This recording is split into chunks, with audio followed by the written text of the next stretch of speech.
दर्शन ही क्या होते हैं, फिर भावना ही क्या होती है। नाम जप करो, अभी नाम जप करो। अभी दर्पण साफ नहीं हुआ है, क्योंकि ऐसा जब साफ हो जाएगा तो किसी से पता लगाना थोड़ी। जब हमको पेट भरता है तो किसी से दूसरे से प्रमाण लेना पड़ता है क्या? भैया मुझे पता नहीं चलता कि मैं छका कि नहीं, जरा आप बता देना, जब छक जाए तो आप बोल देना। ऐसा तो नहीं करना पड़ता ना। पेट जब भरता है तो आनंद समुद्र मेरे प्रीतम कैसे भी, जागृत में, स्वप्न में, सुषुप्ति में, कैसे भी, तो उसमें संशय थोड़ी रहेगा कि पता नहीं ये है कि नहीं है। अभी दर्पण साफ नहीं हुआ है। जिस समय दर्पण साफ हो जाएगा तो ये सब खत्म हो जाएगा, संशय नहीं रहेगा। अभी संशय है, मतलब नाम जप करो, नाम जप से। और ऐसे ही भावनात्मक अगर छोटी भी कोई ऐसी झलक आ रही है तो आ रहे हैं, संशय नहीं करना चाहिए। नहीं तो आप देखो, जब आप प्रभु के नहीं थे, आंख मूंदते थे, अंधकार, अगर अब छोटी सी भी भावना बनती है, ऐसे आपको ऐसे ही मनोभाव के अनुसार श्याम चरणारविंद गौर चरणारविंदा, तो वो श्री जी उतना कृपा करके आ रहे हैं, उस पर संशय नहीं करना चाहिए। अगर स्वप्न में झांकी आ रही है या जागृत में आपकी भावना, प्रभु आप पर कृपालु है, वो आए, संशय नहीं करना चाहिए। संशय से फिर भावना धीरे धीरे नष्ट हो जाती है।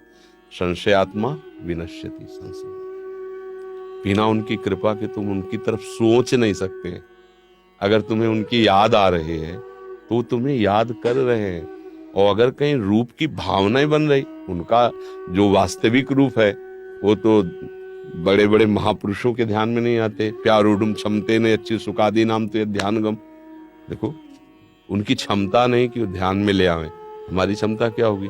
तो कृपा करके मान लो हमारी कल्पना बन रही, हमारी भावना बन रही, तो आ रहे हैं वो हमारे भाव में। नहीं तो हमारी भावना की ताकत क्या कि हम सांवले चरणार बिंद की भी भावना कर सकें। तो इसलिए इसे विश्वास करना चाहिए, मेरे प्रभु मेरे पर बहुत कृपालु हैं, और कभी ये बात किसी से कहना नहीं चाहिए। गुरुजनों के सामने तो ठीक है एक बार अपनी बात प्रमाणित करने के लिए, पर कोई ये जान न पावे। जैसे हमारी भावना केवल प्रभु जाने, गुरु जी जाने, बस हमें दूसरे से, हरि गुरु जान रहे हैं तो दूसरे से हमें क्या मतलब। और खूब नाम जप करो, कभी प्रभु की किसी बात पर संशय न करो। वो सत्य है, उनकी हर बात सत्य है। वो स्वप्न में भी आते हैं तो वो सच्चे हैं, इसलिए हमारे लिए स्वप्न है, उनके लिए थोड़ी है। वो तो आए तभी तो स्वप्न में देख पाए, नहीं तो हमारे स्वप्नों में गंदे विचार किसी और देने की क्या ताकत है। संसार ही तो दिखाएगा। लेकिन अगर प्रभु आए हैं, भक्त आए तो आए हैं, चाहे वो हमारे लिए जागृत स्वप्न सुषुप्ति है, प्रभु के लिए थोड़ी है।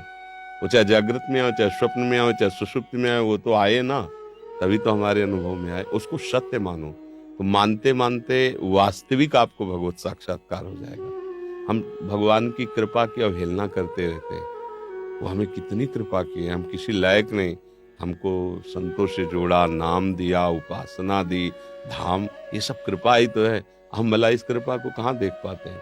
हमें तो दब जाना चाहिए कृपा के बोझ से कि हमारे प्रभु की हमारे ऊपर अपार कृपा है, और चाहे जितना दुख आवे, ये संशय नहीं करना चाहिए कि हम नाराज हो गए क्या प्रभु। नहीं, ये भी कृपा है, इसमें भी हमारा मंगल छुपा हुआ है। कोई न कोई भगवान का ऐसा मंगल विधान है जिससे दुख हमको भगवान की तरफ बढ़ाएगा, ये अपमान हमको भगवान की तरफ। हम किसी भी स्थिति में संशय न करें, विपरीत भावना न करें, नहीं तो शरणागति में ये कलंक है। ये हो सकता है ये बढ़ जाए तो नास्तिकता आ जाए, ये भी है। अगर ये बढ़ गया तो नास्तिक, ये नहीं है, ये नहीं है, ऐसा हो सकता है। तो हमें ये है, हमें तो सब जगह है लगाना है, स्वप्न में भी, जागृत में भी और सुषुप्ति में भी।